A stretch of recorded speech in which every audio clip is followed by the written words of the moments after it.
Assalamualaikum warahmatullahi wabarakatuh. Salam sejahtera bagi kita semua. Anak-anakku sekalian, alhamdulillah calon siswa baru SMA Negeri 3 Nganjuk pada hari ini akan mengikuti materi MPLS, yaitu masa pengenalan lingkungan sekolah dengan materi profil pelajar Pancasila.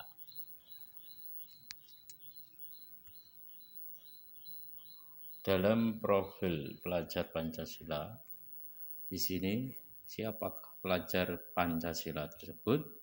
Pelajar Pancasila merupakan pelajar yang memiliki karakter berlandaskan falsafah Pancasila atau memiliki nilai sila-sila Pancasila secara utuh dan komprehensif.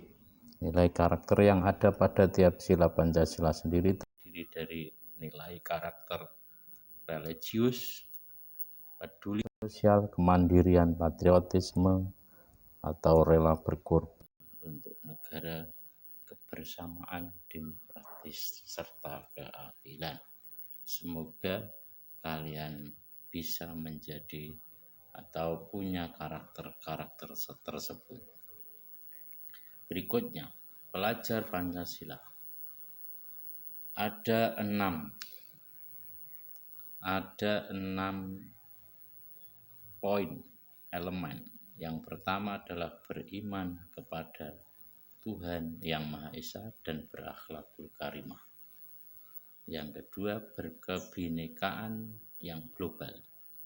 Yang ketiga, bergotong royong. Yang keempat, mandiri. Yang kelima adalah bernalar kritis. Dan yang keenam, kreatif. Yang pertama, beriman bertakwa kepada Tuhan Yang Maha Esa dan berakhlakul karimah. Pelajar Indonesia yang berakhlak mulia adalah pelajar yang berakhlak dalam hubungannya dengan Tuhan Yang Maha Esa. Ia memahami ajaran agama dan kepercayaannya serta menerapkan pemahaman tersebut dalam kehidupan sehari-hari. Elemen kunci beriman bertakwa kepada Tuhan Yang Maha Esa dan berakhlak mulia. Yang pertama, akhlak beragama. Yang kedua, akhlak pribadi. Yang ketiga, akhlak kepada manusia. Yang keempat, akhlak kepada alam. Yang kelima, akhlak bernegara.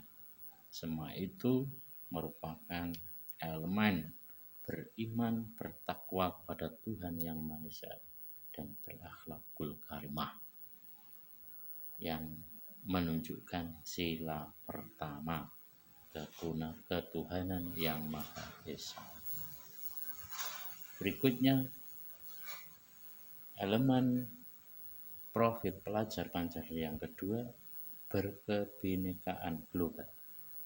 Pelajar Indonesia mempertahankan budaya luhur, lokalitas, dan identitasnya, dan tetap berpikiran terbuka dalam berinteraksi dengan budaya lain, sehingga menumbuhkan rasa saling menghargai dan kemungkinan terbentuknya budaya baru yang positif dan tidak bertentangan dengan budaya luhur bangsa.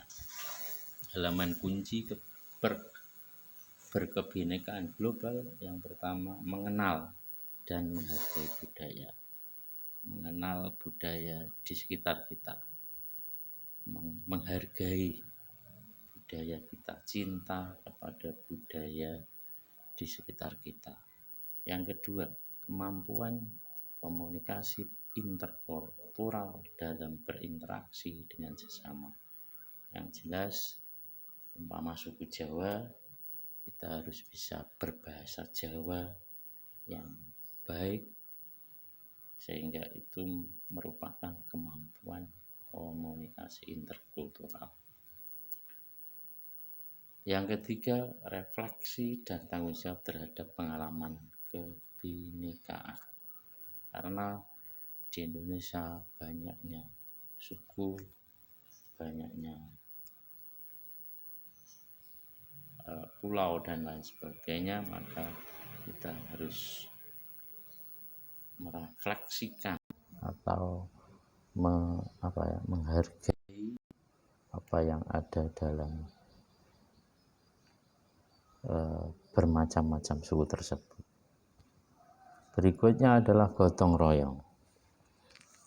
Pelajar Indonesia memiliki kemampuan gotong royong, yaitu kemampuan untuk melakukan kegiatan secara bersama-sama dengan sukarela agar kegiatan yang dikerjakan dapat berjalan lancar, mudah, dan ringan. Elemen kuncinya kolaborasi, saling melengkapi. Yang kedua, kepedulian. Yang ketiga, berbagi. Dengan 3 elemen kunci gotong royong ini, maka apa masalah, apa tujuan kita akan menjadi lancar, mudah, dan ringan. Yang berikutnya, yang keempat, mandiri. Pelajar Indonesia merupakan pelajar mandiri, yaitu pelajar yang bertanggung jawab atas proses dan hasil belajarnya.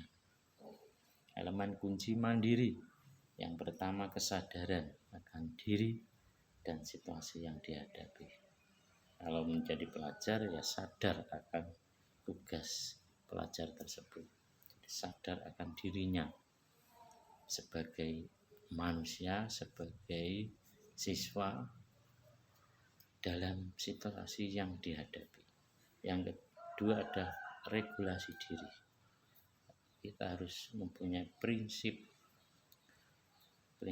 mengolah diri kita sendiri agar menjadi mandiri.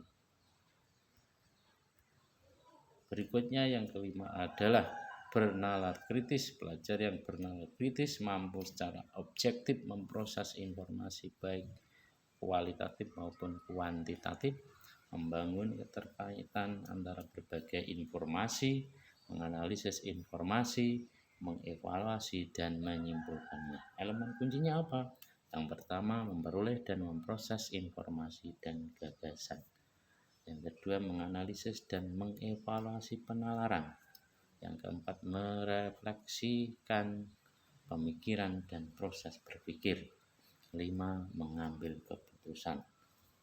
Sehingga kalau hal ini bisa dilakukan akan berjalan dengan aturan yang ada, tidak melakukan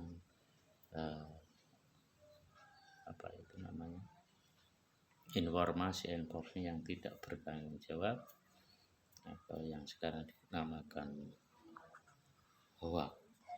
Yang terakhir adalah pelajar yang kreatif mampu memodifikasi, menghasilkan sesuatu yang orisinal, bermakna, bermanfaat, dan berdampak. Elemen kunci kreatif menghasilkan gagasan orisinal. Yang kedua, menghasilkan karya dan tindakan yang orisinal. Itu merupakan kunci.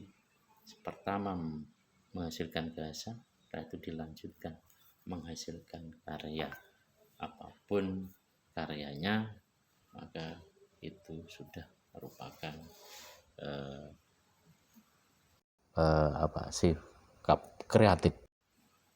Semoga dari pembahasan ini kita bisa memahami, khususnya dalam bisa menerapkan dalam kehidupan sehari-hari. Amin ya rabbal alamin. Saya akhiri. Wassalamualaikum warahmatullahi wabarakatuh.